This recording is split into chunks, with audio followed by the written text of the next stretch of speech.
Our next panel will take us through competition in the space domain.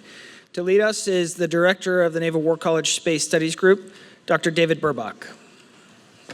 Well, good morning, everyone, and welcome back for the second panel today when we will be talking about competition in the space domain. We've got several excellent speakers bringing different perspectives, and I think the panel should tie in well to the cyber panel that we just heard about, because we will talk about space in the Russia-Ukraine war, and connecting back to Max Brooks's comments this morning. So let me give you a quick introduction to our panelists, a few words of stage setting from me, and then I'll hand it over to them.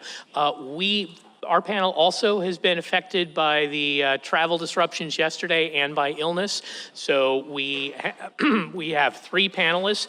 To my left is Dr. Jessica West, who is a senior researcher at Project Plowshares, which is a Canadian NGO that studies peace and human security issues. She's an expert on space governance, space arms control, has written extensively on those topics, and works particularly with the United Nations on space governance issues. She has a PhD in global governance from the Belial School of International Affairs. We also have two panelists joining us via Zoom from DC. On your left is Dr. John Patsy Klein, who began his career as a Navy S-3 pilot, and he is an alum of the Naval War College. He since got a PhD in strategic studies from the University of Reading and has been a prolific author on space strategy issues. His most recent book called Irregular War in Space, and in JMO, I believe you will read an article of his called Corbett in Orbit. So don't forget Corbett after you read him in S&P. It'll come back in JMO. Today, Dr. Klein now teaches at several universities in the DC area, including, I believe, at the new Space Force War College there.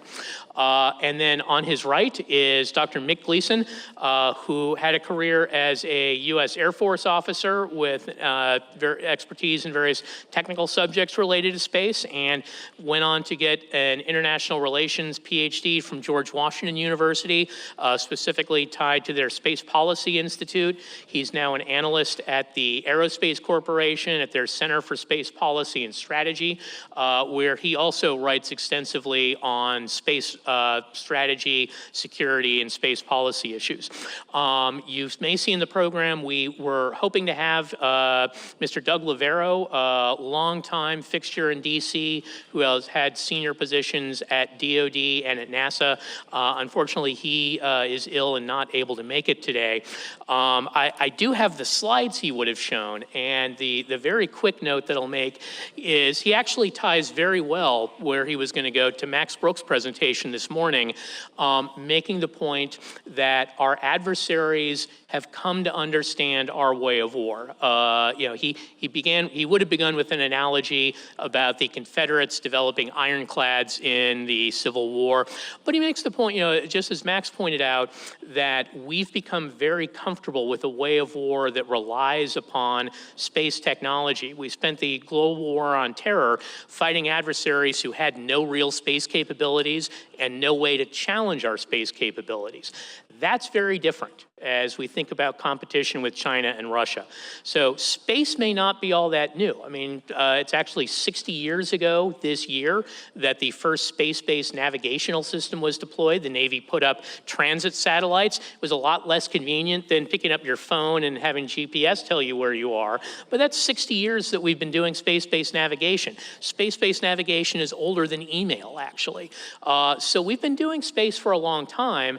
But the way in your careers that you've mostly been able to think about space as this tremendous set of capabilities provided that's relatively secure and unchallenged, that's likely to be changing. And so what hopefully our panel will discuss today is to think about some of the implications of that change, some examples as we've seen space play out in the Russia-Ukraine war, and thinking about how beyond how we might respond in a military military sense, how we might improve global governance and pursue arms control, that might be able to provide some stability in space. So with that, let me hand it over to begin to our speaker, to Patsy, John Klein, and I've got a remote to advance slides, so just yell out when you want me to go forward.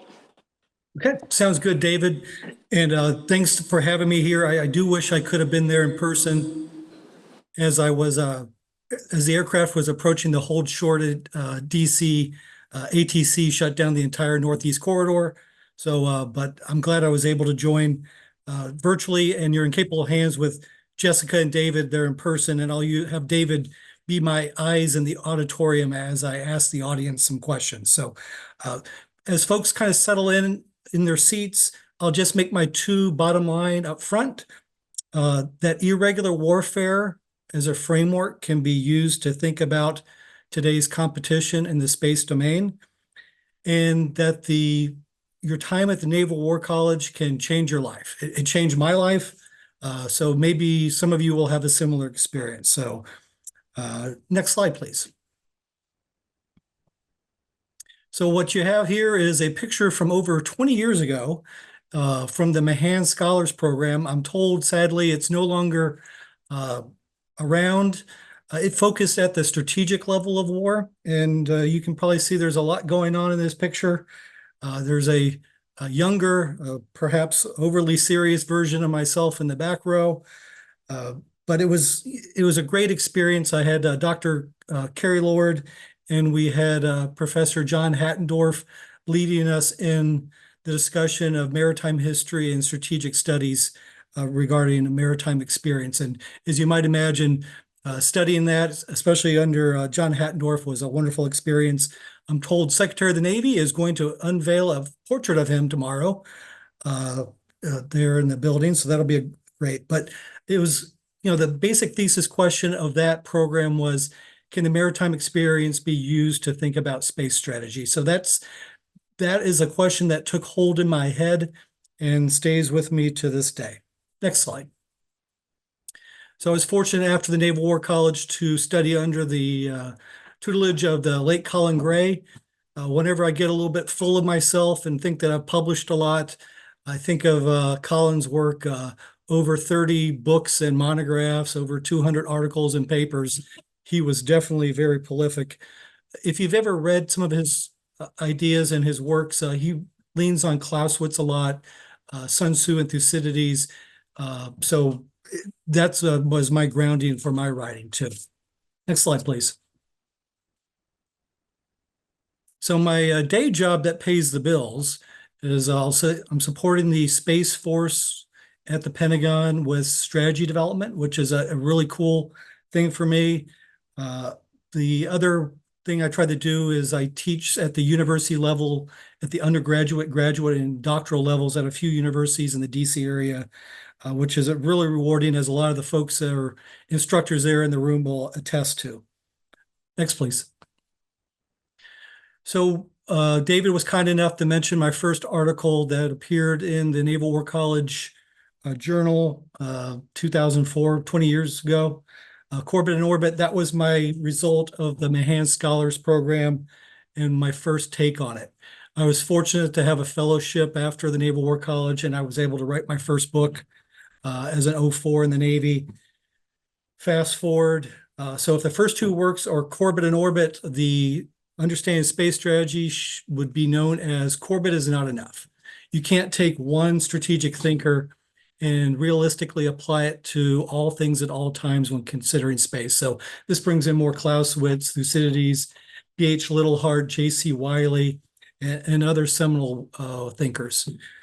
So the latest book, Fight for the Final Frontier, Irregular War in Space, I was reading a book by my good friend B.J. Armstrong, who's a professor at the Naval Academy, and he wrote the book, Small Boats and Daring Men.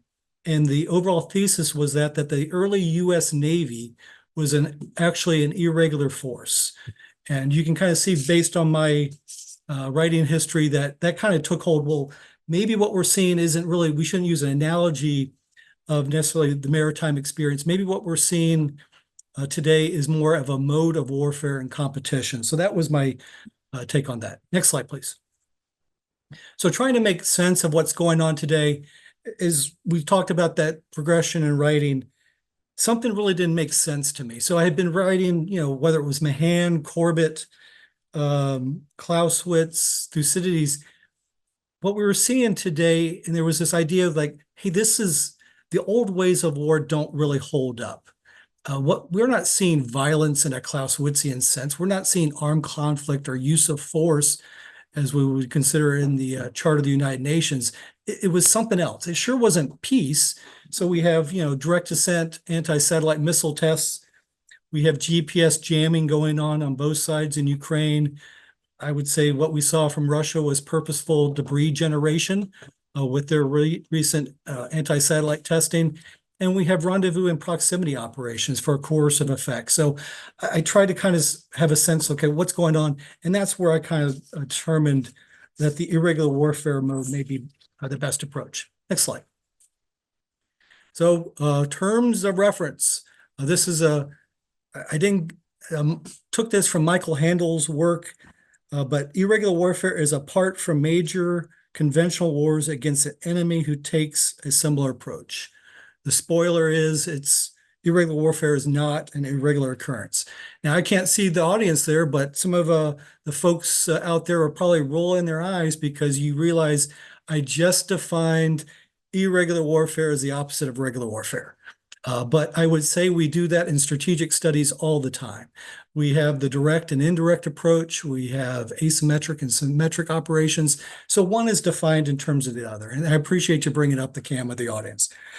So that's what we're defining as, and it's helpful because it's below the threshold of armed conflict too, which is what we consider competition and crisis in the competition continuum.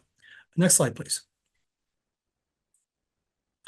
All right, so irregular warfare is an old idea. We've called it different things over the ages, though.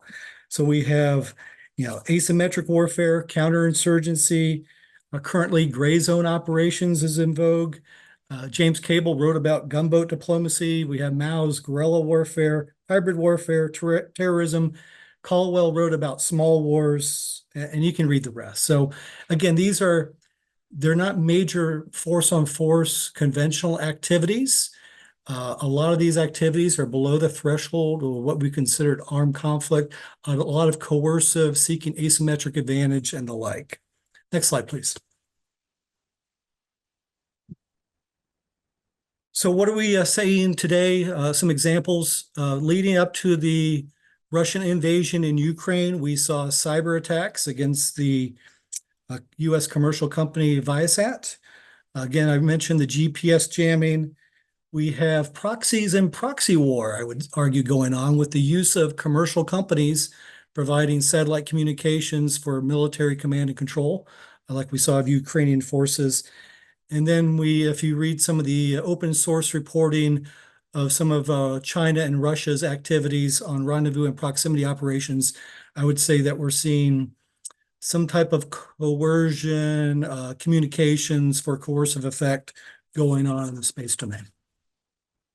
Next slide. So this is a tagline that I use in my writing and when I teach. Space is not special, it's just wonderfully different. And what do I mean by that?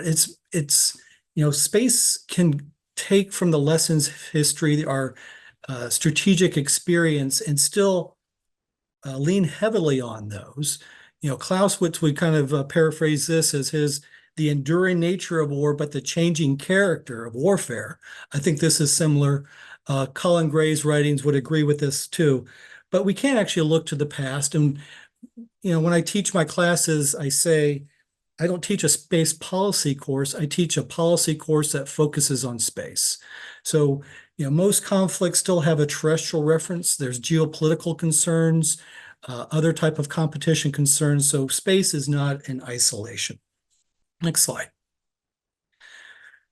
So Corbett, I'm told we have some Space Force Guardians out there, which will come to you here shortly. But what I'm showing you is the 2020 Space Capstone publication for the U.S. Space Force. It was its first attempt at achieving doctrine. It lists some contributors there. We don't care about those other names except the circled one. But a little shout out to Julian Corbett from 1911, his Some Principles of Maritime Strategy, for being inspiration in founding space thinking. So that's, I think, of a great value. And I want to just take a time to get on the soapbox. So since the founding of the Naval War College, there's always been a debate about what is the value of the education there. If you read the letters of Luce, Mahan, Sims, and others, I love the Navy culture. Sometimes there's this conflict between, do you learn by doing or do you learn by reading a book? Perhaps the answer is both. You can do both. But there is a value from you're spending your time at the Naval War College. And a lot of the thinking that you'll do here, I think, has benefit.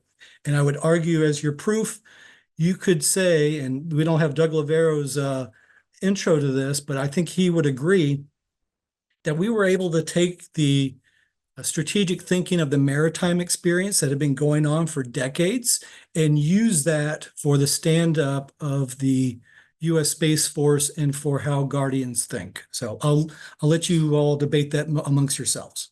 Next, please. So competitive endurance is something the Chief of Space Operation writes about. In the space domain, we have this idea that there's a first mover advantage or second mover disadvantage. You have four-star generals, Space Force, that talk about satellites being big, fat, juicy targets. You say that we're highly reliant, very vulnerable. I will postulate in a Clausewitzian sense, and we'll get to this, the defense is still the stronger form of war. What we're seeing here is an aberration because of some really bad operational concepts. We've made ourselves vulnerable, and that's why it's perceived. So if you don't use it in any kind of armed conflict, these exquisite, vulnerable, high-end systems will be shot down. Next slide. So often in the West, and I'll make a quick caveat, how we in the West see deterrence is not how Russia and China see deterrence. Both of them are different.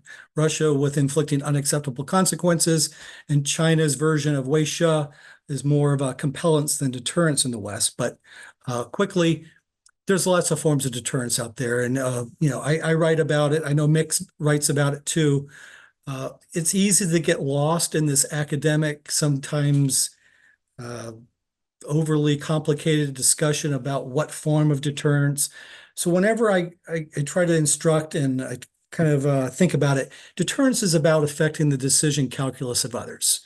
So on the positive end, we have reassurances or assurances for our allies and partners, maybe more cooperative things to try and make sure that we don't have unintentional competition when it's not needed.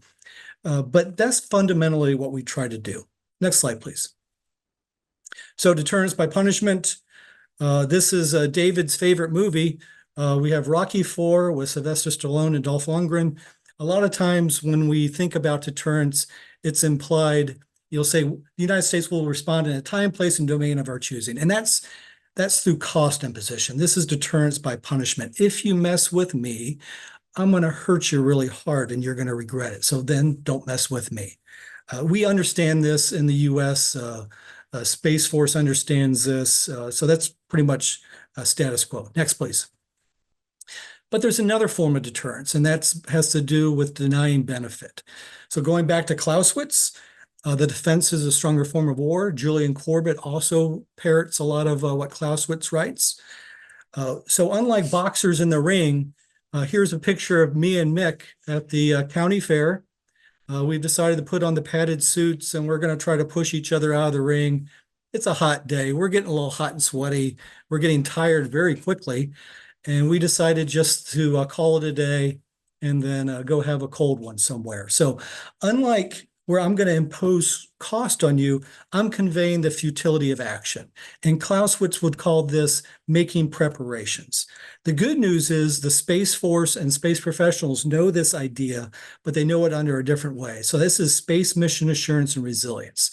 I'm going to have proliferated constellations. I'm going to have distribution, disaggregation. I'm going to have non-space solutions. I'm going to incorporate allies and partners to convey to would-be adversaries, no matter what you do, you're never going to take away my space capabilities, conveying the futility of actions. So don't even bother.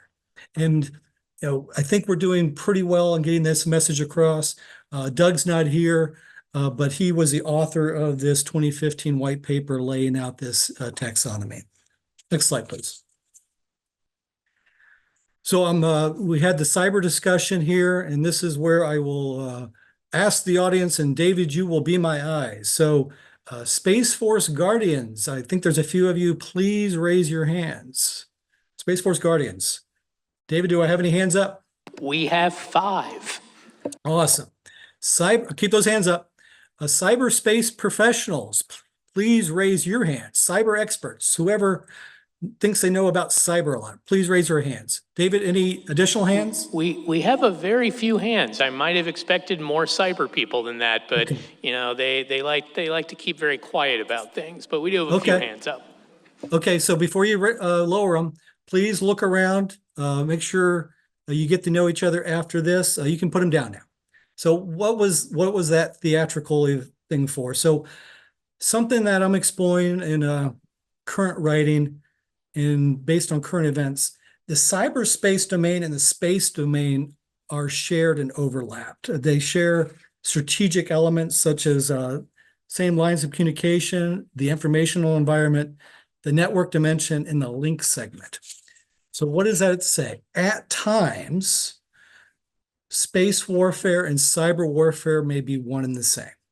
And as evidence, I would suggest what we saw in Ukraine, which I illuminated. So a precursor to the conflict, we had cyber attacks against space companies to try to mitigate or take away their satellite communications. We don't fully understand what this means. If folks out there want a good research paper, maybe explore that. A working hypothesis is that potentially space warfare and cyber warfare will go between domains, one maybe a precursor to another. I'm not exactly sure. It's not fully developed, but there's something there, and I would encourage our Space Force Guardians and our cyber professionals maybe to look at what are the implications of that. Next slide, please. Okay, one thing I talk about in Fight for the Final Frontier and is the idea of lawfare. It's the intentional distortion and misuse of legal regimes. I kind of give some examples of Russia and Chinese behavior in the South China Sea and the PPWT, which was a disingenuous arms control agreement, I would argue. But taking B.H. Littlehart's idea of the indirect approach, lawfare fits in that bucket perfectly. So this is my definition of strategy that I learned at the Naval War College. Strategy is balancing ends and means. So lawfare is just a means to achieve political aims in this case. So the good news is there's a counter in it that we can discuss as we have time. And my last slide, please.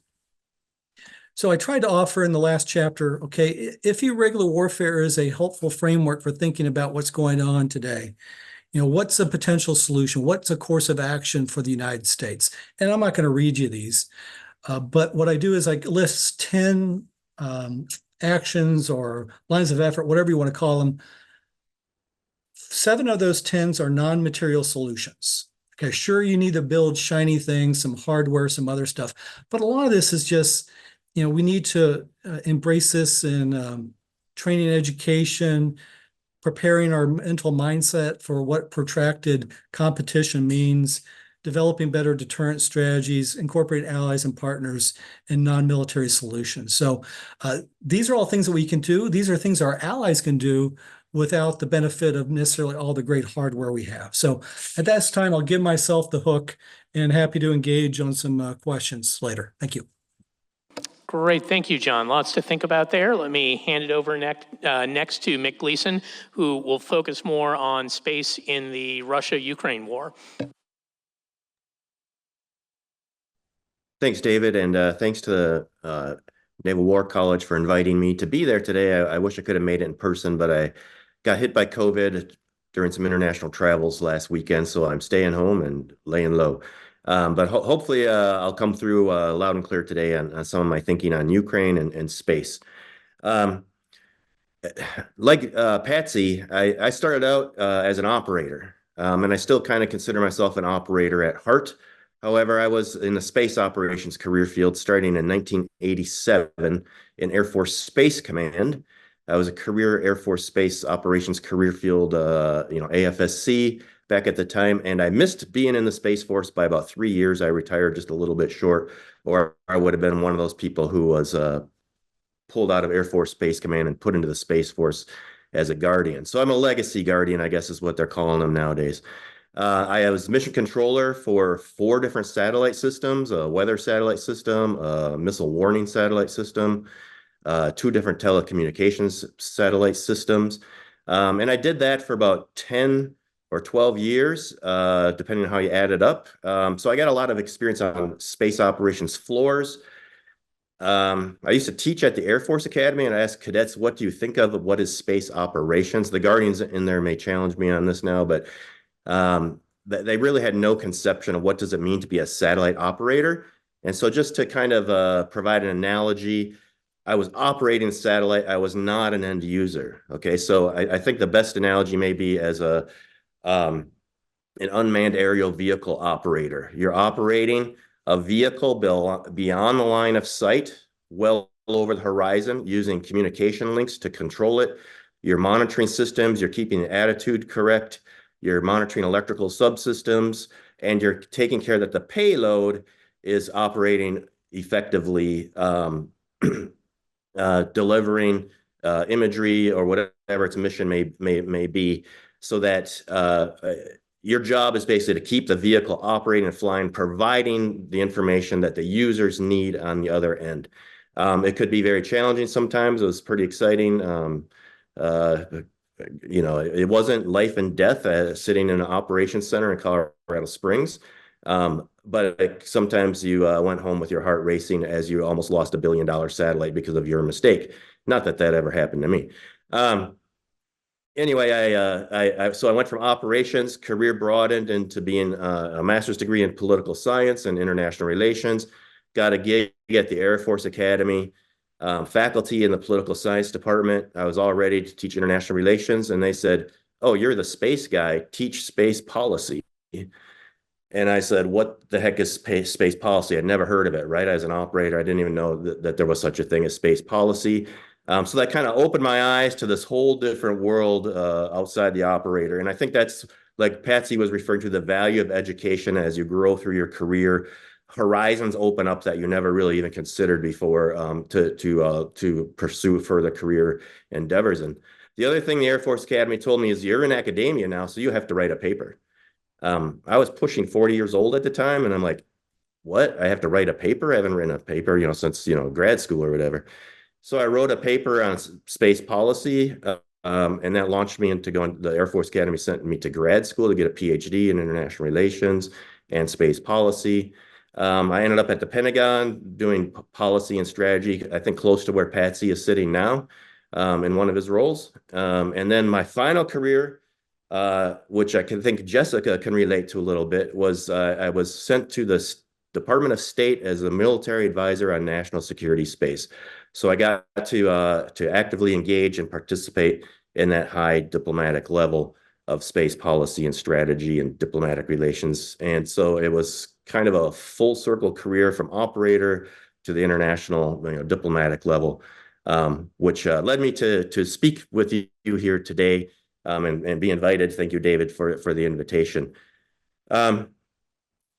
So when Russia invaded Ukraine, the people immediately, or within a couple weeks or months, started commenting on how Ukraine was using commercial satellites like had never been done before, and that commercial satellites and the information coming down from commercial satellites was a huge kind of change in the not the nature, but the character of war, in that the Ukrainian forces, without even their own space program, could use space effectively.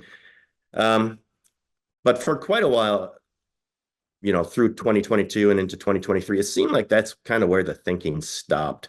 And I was like, I think there's a lot more to learn from what's going on with Ukraine and space than the fact that they're using commercial satellites. That's cool, that's interesting, but I think there's a lot more if we scratch the surface that we could come up with. So the remarks I'm giving today are an overview of a forthcoming paper from the Center for Space Policy and Strategy at the Aerospace Corporation, where I currently work. It'll be published in October. David, you're familiar, and I think you said you added it to your curriculum with the paper Robin Dickey and I did back in April in the Aether Journal, which is similar, but this picks on the topic of Ukraine. But the forthcoming paper kind of dives a little deeper in a couple aspects from that paper. So hopefully you'll take a look at that one when it comes out in a couple months.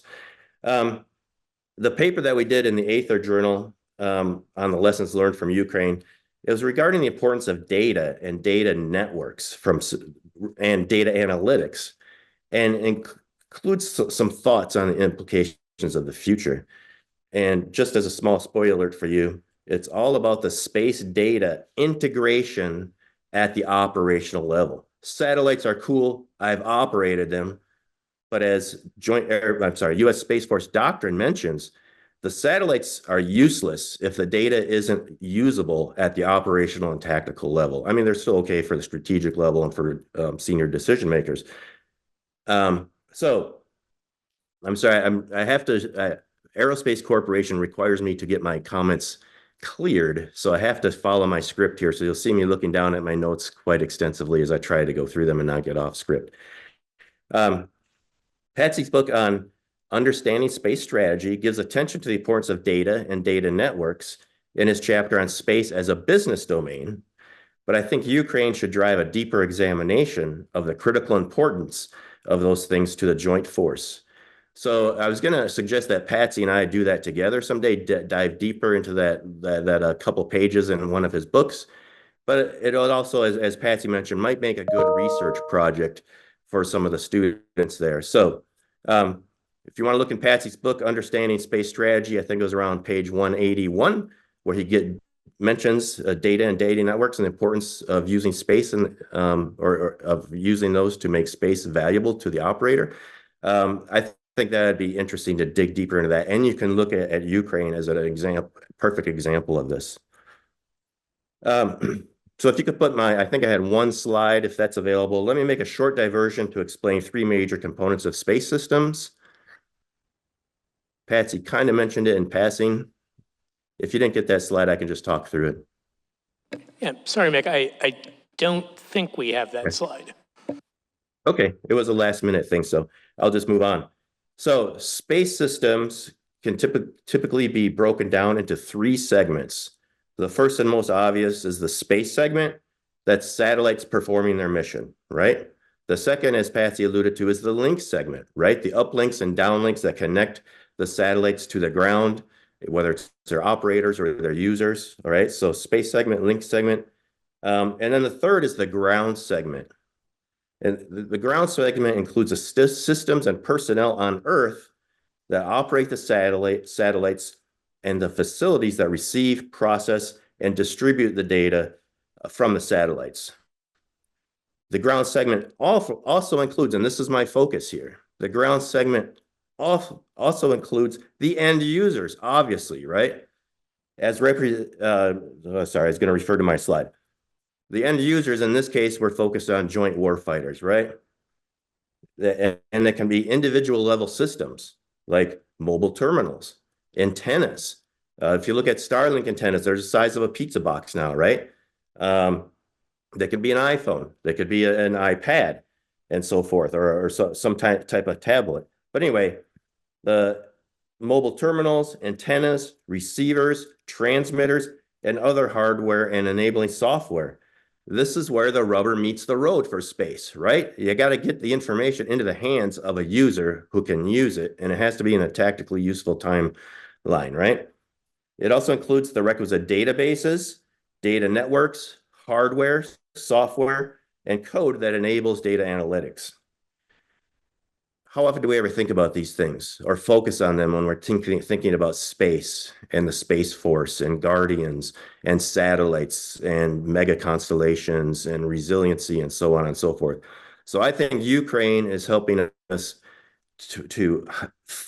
or showing that we should focus on these things because they don't have any satellites, but they're using space really effectively much more effectively than Russia is, who has a space program and we consider as a near competitor in space.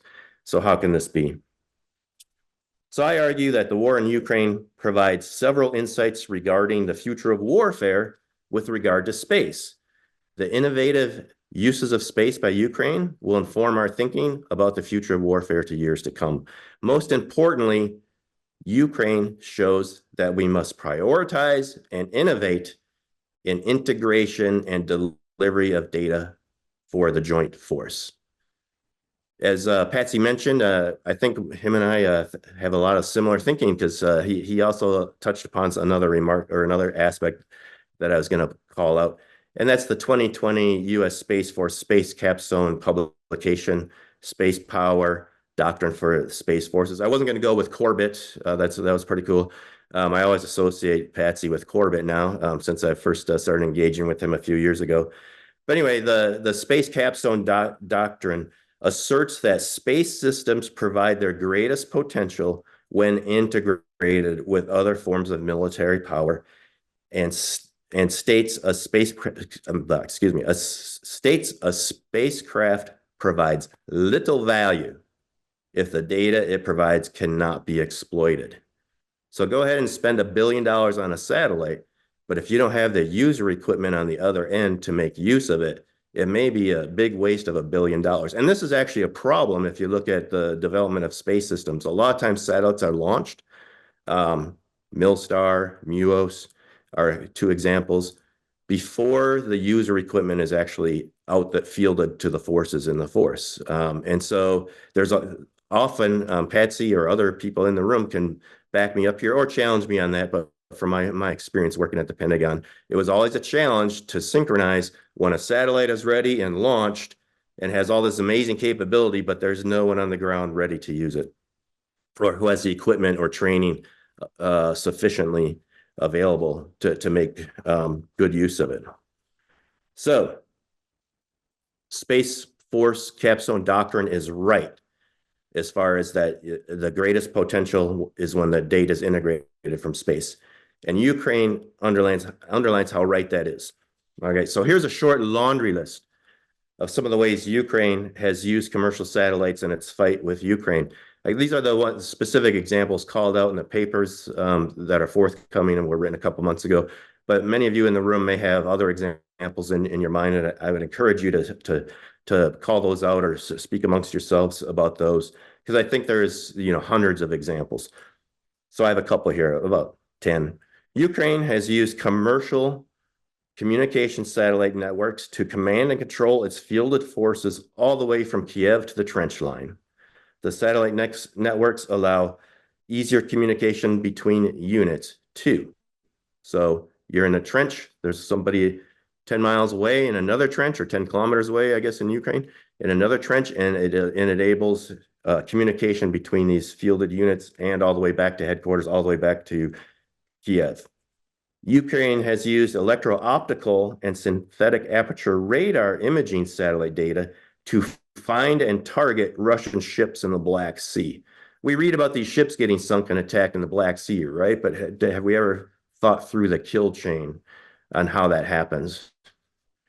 Ukraine has used commercial communication satellites to remotely control sea drones to their targets in the Black Sea. Ukraine has used commercial Earth imaging satellite data to find and target Russian warplanes on Russian airfields and other targets deep in Russia using drones. All right, they're using commercial satellite data for this. This is interesting. In near real time, through commercial satellites, Ukraine spotter drones relay imagery to Russian frontline targets for Ukrainian artillery or other forces to strike. Battle damage assessments are also relayed, and the target can be reattacked immediately if needed. So these are tactical level soldiers, Ukrainian soldiers in the field with tablets and a drone taking pictures, relaying them back to the artillery units, maybe only a few miles away, and then they're striking the Russian targets. I'm not even going to mention GPS because I'm trying to focus on commercial satellites, and GPS is being heavily jammed in Ukraine from my understanding anyway. So I'm just trying to focus here on the commercial satellite aspects of it.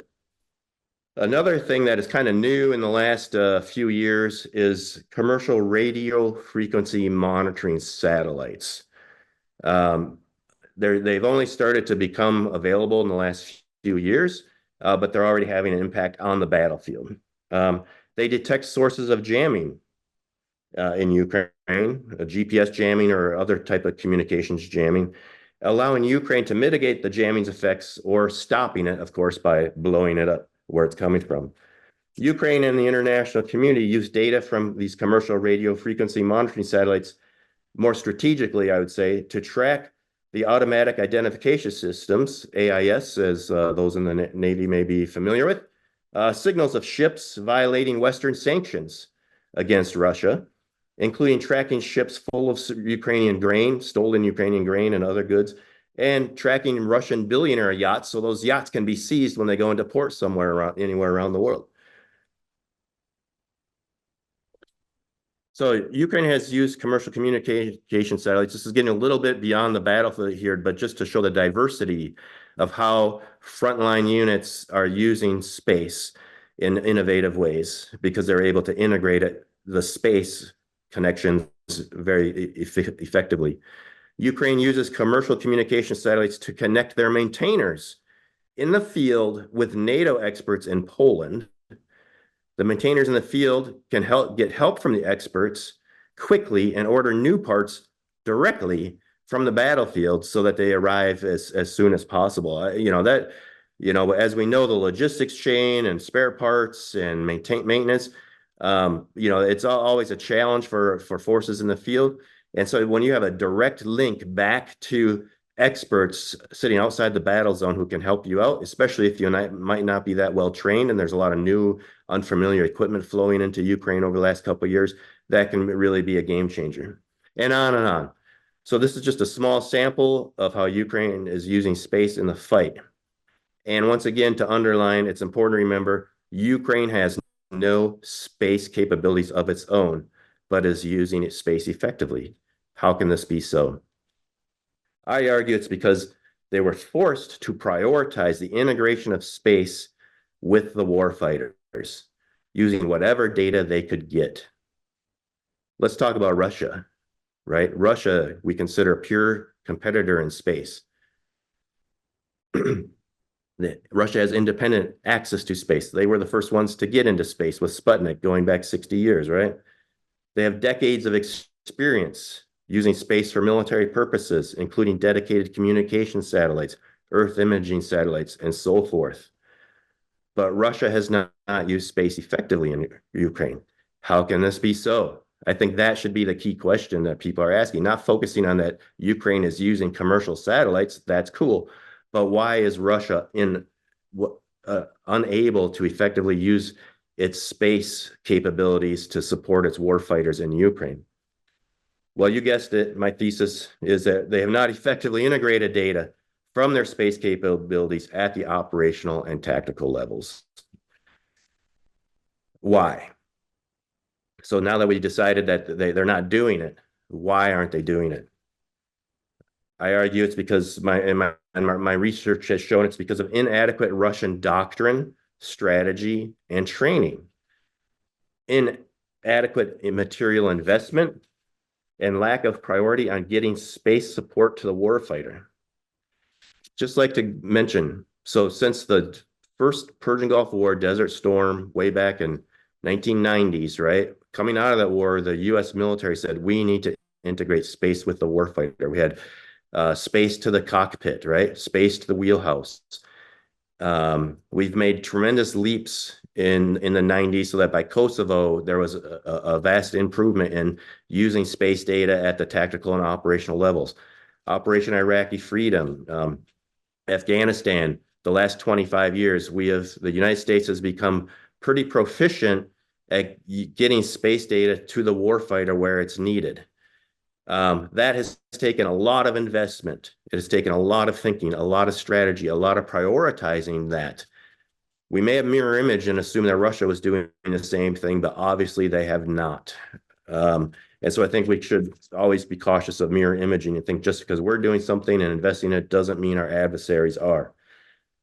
An assessment of Russia's space capabilities from 2019 indicated that even its newest space-based ISR systems had issues. Quote, in addition to the high failure rate of the satellites, the products and services that they do provide often fail to meet the requirements of end users and are not competitive with equivalent foreign capabilities. So the US and our plenty of room for improvement. I'm sure plenty of the operators in the room there could give you stories about how that space wasn't ever useful to them or available for them when they thought it would be useful. And so we still have plenty of improvement that could be made in the US and among our allies in getting space to the warfighter. But I think we are leaps and bounds ahead of at least Russia. And maybe another interesting research project for a student there would be look at really what is China doing. China's launching a lot of satellites. They focus on informationization, or however you say it, of warfare. So I think it would be interesting to see if they are actually integrating data from space as we assume they are, or as effectively as we assume you are. I'm sure that would probably get into a classified area pretty quickly, but I think it'd be interesting to find out. So in contrast to Russia's failures to integrate data from space, Ukraine has demonstrated that what matters is not only what satellite data or services are available, but also how they are delivered to the warfighters. Innovation in ground-based satellite hardware, software, and applications allow Ukrainian units in the field to rapidly process and disseminate information from satellites.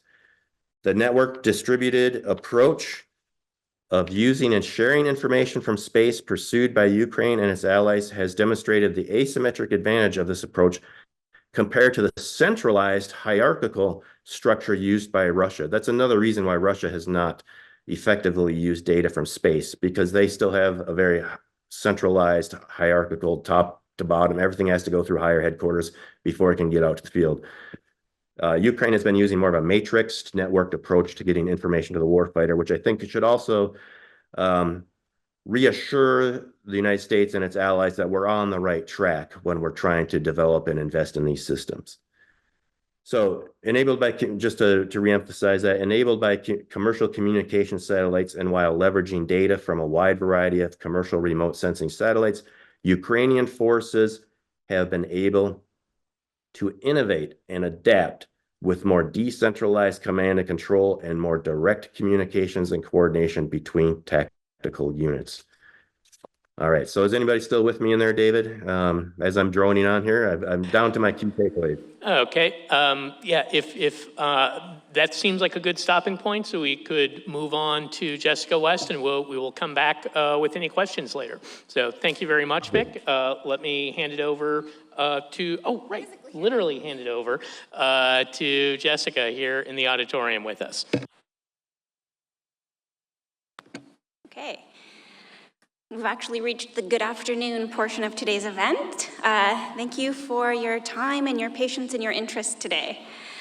I have zero military background, and so I don't have the same experiences that you do. But I think, like many of you in the room, I spend a lot of time thinking about how to prevent war in outer space. A lot of countries are thinking about how to do this. War in space is something that no one wants, but everyone's preparing for. And that means that many states are thinking about how to defend themselves, how to defend their assets and their use of space in the event of armed conflict, as well as gray zone activities. Even my own country, Canada, quite small. The Canadian Parliament right now is holding hearings on space defense. And I framed my remarks today around a core theme that I presented to Parliament back in May. And that is that good defense in space requires more than a warfighting capability. It also requires good governance. And I was pleased to hear mention of the International Rules-Based Order this morning. I think we could rebrand it so it sounds a little bit better. But it really is core to our ability to maintain safe, secure, and sustainable use of outer space. And I'm going to go nuclear here because that is where space diplomacy has gone in recent months, as well as space governance. Nuclear restrictions are the only formal, or one of the only formal, and I would say the most important arms control restriction that we have in space. And that restriction is also fundamental to the global governance framework for outer space. It's the glue that in many ways holds our existing governance agreements together, particularly on the military side. But you probably read in the newspaper, or you've been debriefed on this.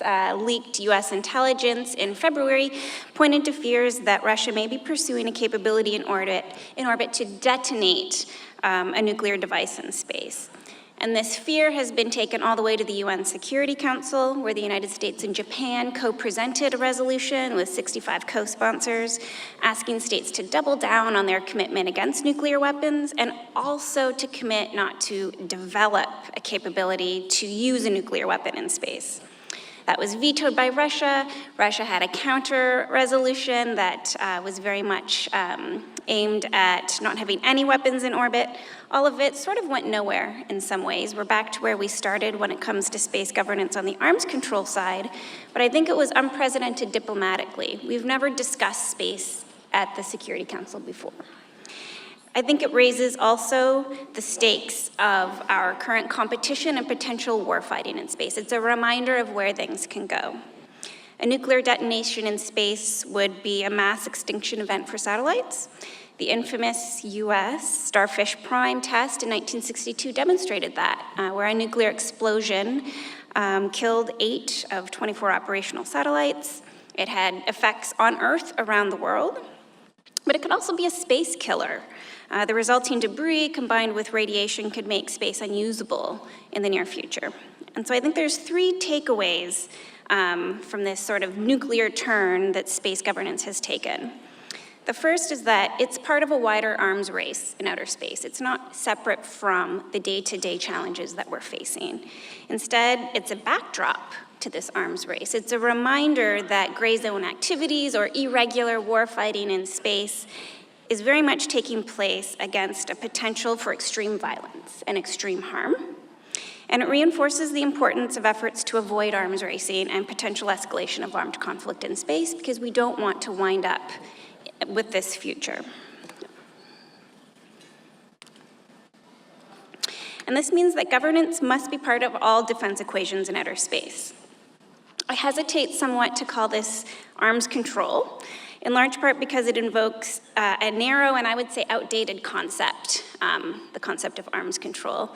I think Patsy mentioned that, warfighting has changed, and I think our approach to preventing warfighting and to doing arms control also has to change. And so I tend to approach it more from a governance perspective.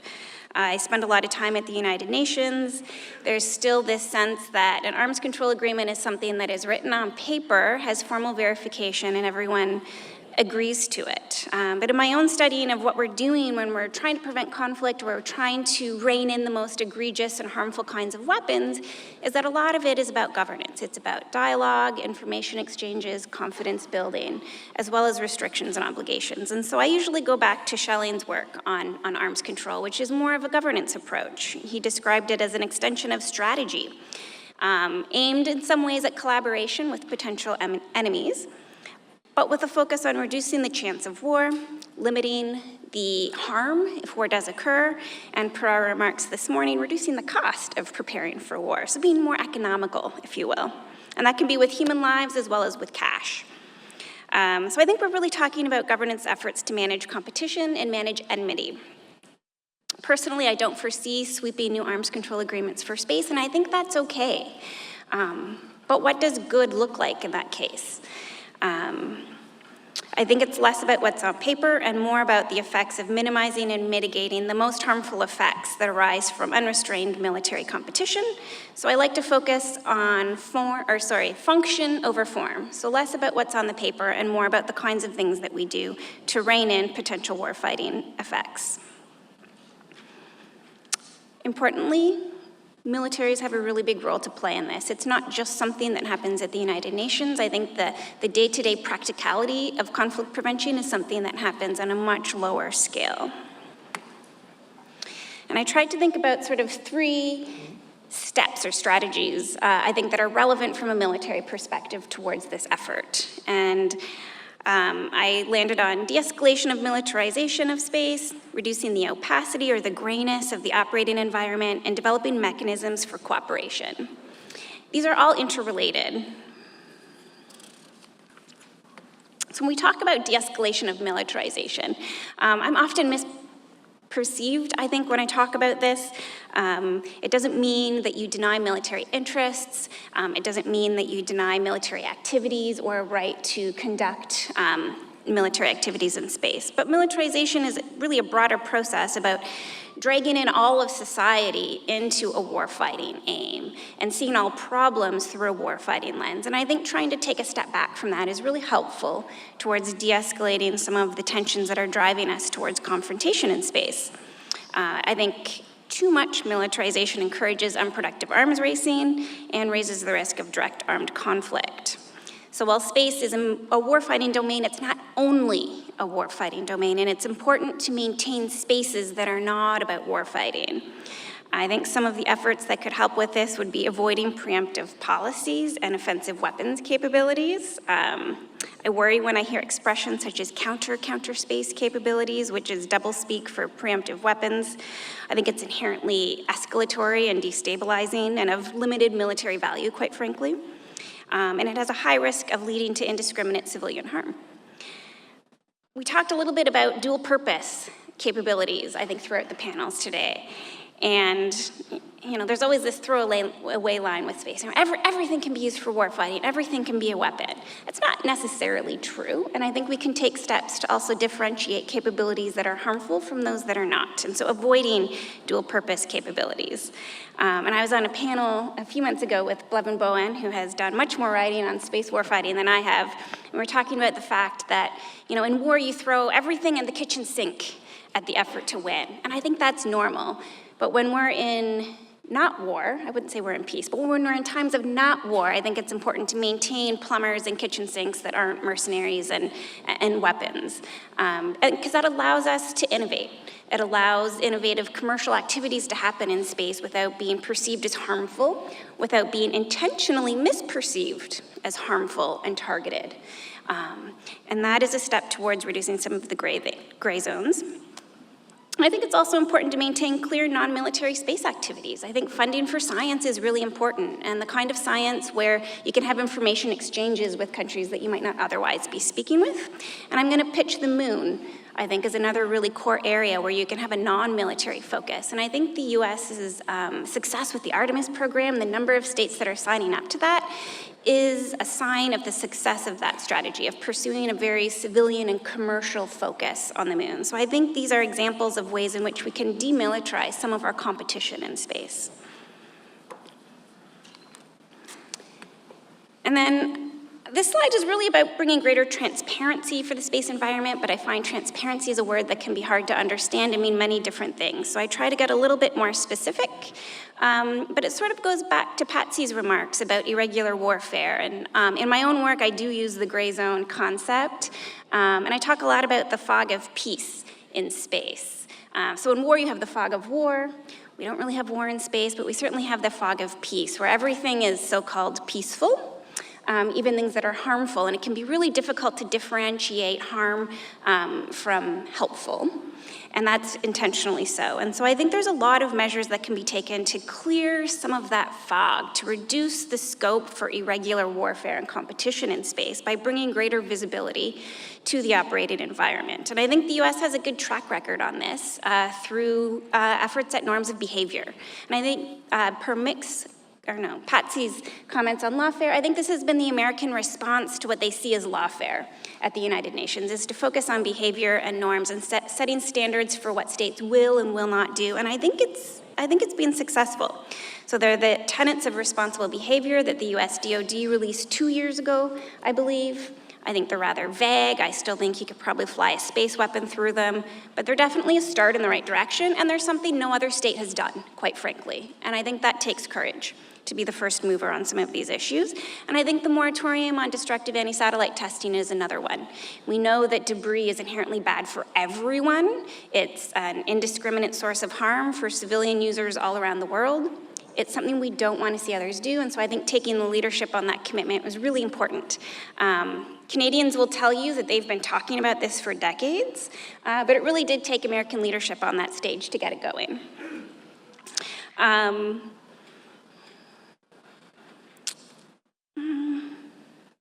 Yeah, so I wrote down so many notes based on other people's comments today, but I think further on sort of clearing the fog in space and trying to, A, bring visibility to some of the harmful activities that other states are doing. So through norms of behavior, you can say, oh, you say that this is a satellite servicing capability. Well, here's what we do when we do satellite servicing, A, B, C, and D. And that enables other people, including myself, to debunk, if you will, some of what other states are doing when they say they're doing, say, satellite servicing by saying, well, that's odd because you didn't follow A, B, C, and D, which is what we're so used to seeing happen with certain activities that use dual purpose capabilities. And so I think, again, that's a really important way in which norms of behavior can help bring visibility to harmful activities that other states might be engaged in under the protection of the fog of peace in outer space. But it can also detract from or lessen the perception of threat that other states might have from similar activities that are being conducted. And I think it's a really important way to move forward on space governance. I think cooperation is also important, and I know cooperation is getting very difficult. I go to the UN a lot, and even I have difficulties having conversations with some states that are there about their arms control programs and efforts. But I think where there's definitely scope for better cooperation across states on this issue is at the level of communication. I think we don't have nearly enough communication to help address misperceptions and unintentional escalation of conflict in space. There aren't hotlines, as far as I'm aware, especially between the United States and China on space issues. And so we have, from the American side, diplomatic Twitter, I'm gonna call it, where, threatening acts get tweeted out and people like me are like, ooh, look what happened.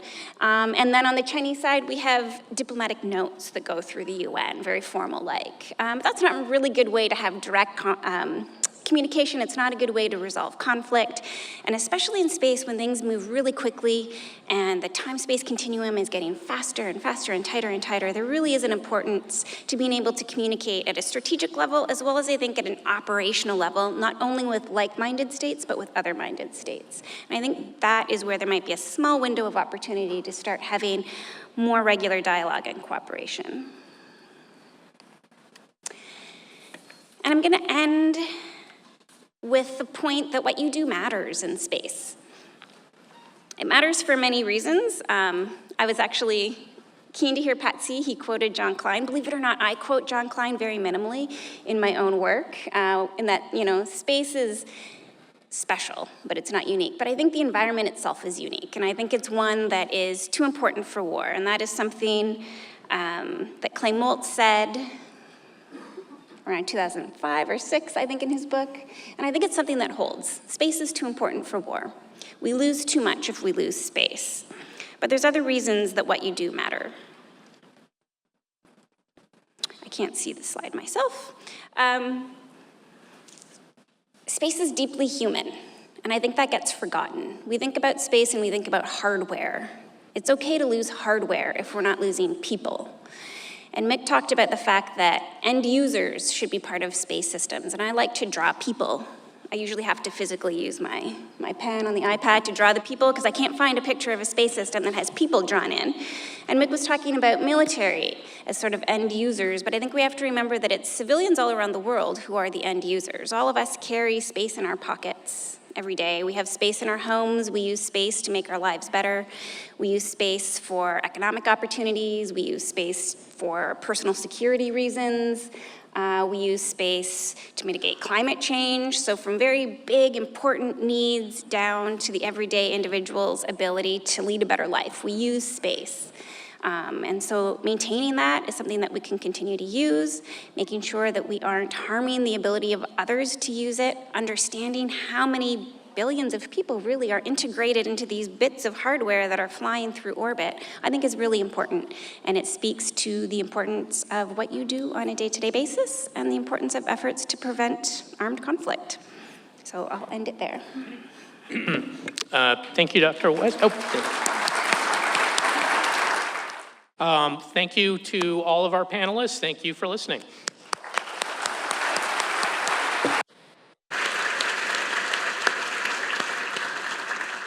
Thank you to our space panel. To conclude our first day of the Future Warfighting Symposium, allow me to introduce Dr. Stephen Mariano, the Provost, Naval War College.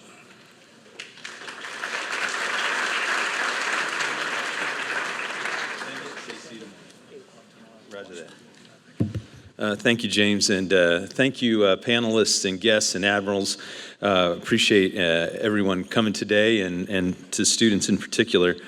Fascinating start. All right, I mean, number one thing on my list here is vocabulary and lexicon. Welcome to the National Security Enterprise. Acronyms being flown around today, probably faster than you're familiar with. I started writing down concepts that are going to unfold over the next 10 months for you. You know, the counterforce, countervalue, if you're not familiar with that, you'll get there. Ends, ways, and means, not only is in your little Perspectives in Modern War reflection sheet, a note-taking guide about ends, ways, and means. If you're not familiar with that concept in strategy development, you'll be familiar with it pretty soon. How many times I kept ticking them off: the enduring nature of warfare, the changing character of warfare, another concept you'll become increasingly familiar with. Talked a lot about innovation today, and I imagine you're going to have some questions about, well, what is innovation? How's that different than adaptation or invention or integration? All words that were sort of used today. References to Midway. You're going to hear more about that if you're not familiar with Midway. Offensive cyber and defensive cyber. The whole idea of deterrence and how that was different than compellence. And I think the idea of viewing Desert Storm has changed the perspective right away as sort of a failure and learning lessons or not learning lessons or learning the wrong lessons. Again, another theme you're going to see throughout your year here. A couple of other things are just fascinating. I really appreciate the alternative perspectives that are brought in here today from this morning, from the World War Z, Brooks' version of zombies, and just being able to talk about the role of fiction and the role of thinking alternatively about the future. This is the Future Warfighting Symposium, by the way, and so we want you to think about the future. And I hope that over time here you'll think about, well, are there structured ways you can think about the future? I think there are structured ways, and we may not all be professional storytellers, but it would be fascinating to know how professional storytellers think about the future. There are ways that we use in the Department of Defense and inside the intelligence community to think about the future, and you might pick up some of those tools here. So another thing that I wrote down as a pretty good primer for what's coming. Partnerships. How many times did people talk about the role of partnerships and allies and the incredible importance? We say we're going to fight and win with allies, and we don't always put it into practice. We are putting it in practice here today, and I think you could see that from the audience and the questions. In fact, another observation was, what a great start. Questions from the Navy, from the Air Force, from the Army, from the Space Force, from our international partners. We just need to get a couple of our civilians to join in, and we'll be right there. And for you civilians, back to where I started, if this is a foreign language to you, I mean, that is, again, part of the reason you're here, is to understand the national security lexicon. The last thing I'll just say, because I know it's time to go, and I want to be between you and lunch, is I was pleasantly surprised about how much discussion there was about you and about your roles. We want you to be strategic thinkers, and I think I mentioned to the class when I first introduced myself to you about being critical thinkers, but we want you to be creative thinkers. And I think that was a strong theme today. The idea of being a leader, having the courage to be a champion for ideas. And Admiral White, thanks again. Your sort of leadership tips and experience were very helpful.